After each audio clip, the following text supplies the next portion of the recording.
Hello everyone. তো আমি কোনোদিনও সোশ্যাল টপিকের উপর ডিসকাস করিনি আর আমি কোনোদিন এভাবে ভিডিও বানাইনি, সো এটা আমার ফার্স্ট টাইম।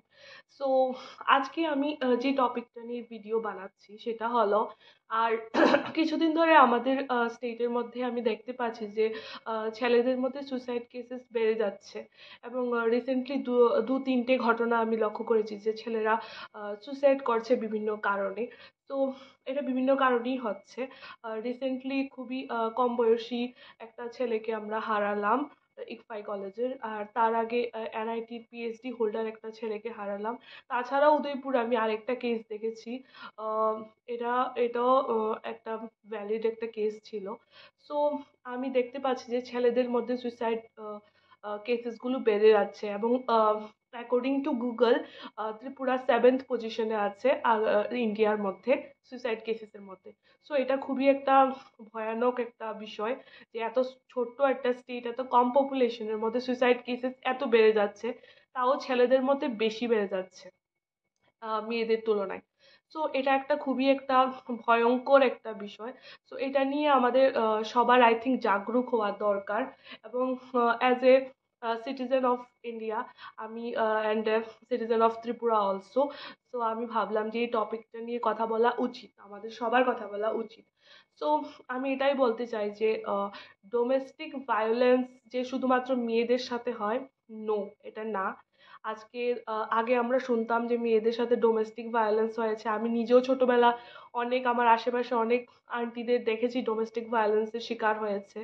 বাট এখন না সোসাইটিটা চেঞ্জ হয়ে গেছে। তো এখন ছেলেদের মধ্যেও ডোমেস্টিক ভায়োলেন্স হচ্ছে। সেটা হয়তো মারপিট হচ্ছে না, বাট মেন্টালি ছেলেদের সাথে ডোমেস্টিক ভায়োলেন্স হচ্ছে। এবং আমার যেটা মনে হয় যে ছেলেরা মার্দ মার্দ কো কবি দর্দ নেই হোতা, এমন একটা কথা আমাদের সমাজে প্রচলিত আছে। তো ছেলেরা সবকিছু মেন্টাল টর্চার, ফিজিক্যাল টর্চার সবকিছু সহ্য করে নেয় বিকজ বিকজ তারা মার্দ, তারা কিন্তু কাঁদতে পারবে না, এরকম একটা তাদের মধ্যে একটা ট্যাবু আছে। সো একদমই এরকম না। যদি তোমাদের কারোর সাথে এরকম হয়, তো মেয়েরা যদি উমেন কার্ড খেলে সবসময় বেঁচে যায়, এটা ঠিক না। যে ক্রাইম করছে তার সাজা হওয়ার দরকার। এবং ছেলেরা যারা যারা এইসব জিনিসকে ফেস করছো, domestic violence, mental torture, mentally যারা তোমরা অসুস্থ আছো বা মেন্টালি তোমাদের তোমাদের তোমরা অ্যাংজাইটি অ্যাটাক হচ্ছে, ডিপ্রেশন হচ্ছে, আই থিঙ্ক আমার যেটা মনে হয় তোমরা তোমাদের এল্ডার্সদের সাথে, বড়দের সাথে কথা বলতে পারো, তোমাদের ফ্রেন্ডসদের সাথে কথা বলতে পারো, তারা তোমাকে সেই প্রবলেম থেকে বেরোতে সাহায্য করবে। আর এটাও যদি তোমার যদি ভয় লাগে বা লজ্জা লাগে, হতেই পারে, সো তুমি কাউন্সিলরের সাথেও তুমি গিয়ে কথা বলতে পারো। সো আমি এটাই বলবো যে এরকম প্রবলেম হলে কেউ সুইসাইড করবে না, তোমরা কাউন্সিলরের সাথে তোমরা কথা বলতে পারো।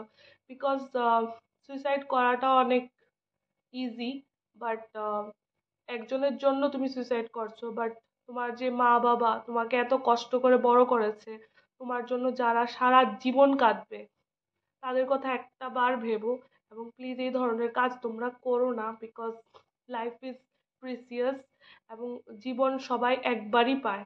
আর এখন মানুষের গড় আয়ু আর কত, 60, 45-এর মধ্যেই হা, অর্ধেক মানুষ অসুস্থ হয়ে মারাই যাচ্ছে। So life is very beautiful, please enjoy the life.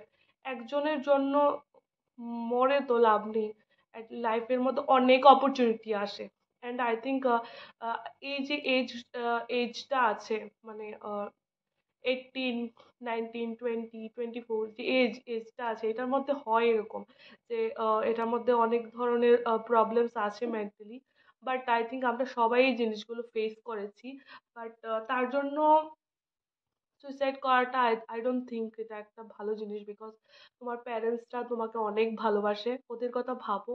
আর এ ধরনের কাজ কখনো করো না, কেউ করবে না। বিকজ যদি এই ধরনের প্রবলেম হয়, এল্ডার্সদের সাথে ডিসকাশন করো, ফ্রেন্ডসদের সাথে ডিসকাশন করো। তবুও যদি তোমরা মনে করো যে ভাল লাগছে না, বলবে না, তো তোমরা গিয়ে কাউন্সিলরের সাথে কথা বলতে পারো। বাট নিজেকে অ্যাংজাইটির মধ্যে রাখবে না, বিকজ এটা আমাদের সোসাইটির জন্য খুবই খারাপ।